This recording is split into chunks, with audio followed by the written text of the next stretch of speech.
పవన్ కళ్యాణ్ హీరోగా నటిస్తున్న periodic action adventure movie Harihara Veeramallu part 1 sword versus spirit Krish Jagarlamudi దర్శకత్వంలో కొంత భాగం తెరకెక్కగా మిగిలిన భాగాన్ని జ్యోతి కృష్ణ డైరెక్ట్ చేస్తున్నారు.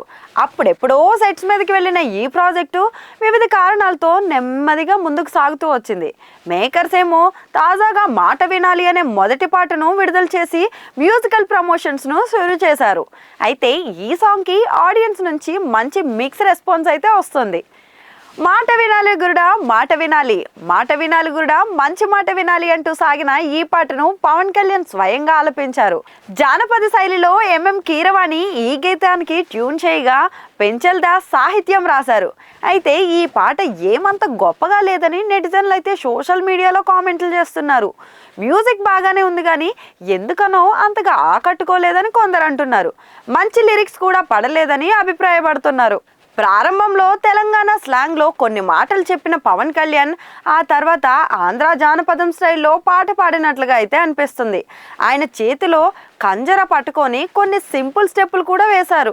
అయితే కొరియోగ్రఫీ ఎవరు చేశారో తెలియదు కానీ పవన్ను సోషల్ మీడియాలో ట్రోల్ చేసే స్టెప్ను రిపీట్ చేసినట్టుగా అయితే యాంటీ ఫ్యాన్స్ కామెంట్లు పెడుతున్నారు. ఇది పాటలా అనిపించడం లేదు, పవన్ మాట్లాడినట్టే ఉందని కొందరు అంటున్నారు. పవన్ కళ్యాణ్ అభిమానులు మాత్రం మాట వినాలి సాంగ్ నెక్స్ట్ లెవెల్లో ఉందని పోస్టులు అయితే పెడుతున్నారు. 2.5 నిమిషాల ఈ పాటను 1.2x స్పీడ్లో వింటే చాలా బాగుందని చెప్తున్నారు. తెలుగులో కంటే ఇతర భాషల్లో ఈ పాట ఇంకా బెటర్గా ఉంటుందని మరికొందరు అంటున్నారు.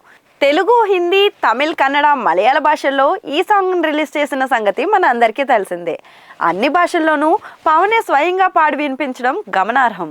పవన్ కళ్యాణ్ గతంలో కూడా పలు సినిమాలకు తన గొంతును సవరించుకున్నాడు. తమ్ముడు, ఖుషి, జానీ, గుడుంబా శంకర్, పంజా, అత్తారింటికి దారేది, అజ్ఞాతవాసి వంటి చిత్రాల్లో కొన్ని ఫోక్ సాంగ్స్ అయితే పాడారు. చివరగా కొడక కోటేశ్వరరావు పాటతో అభిమానులను అలరించారు.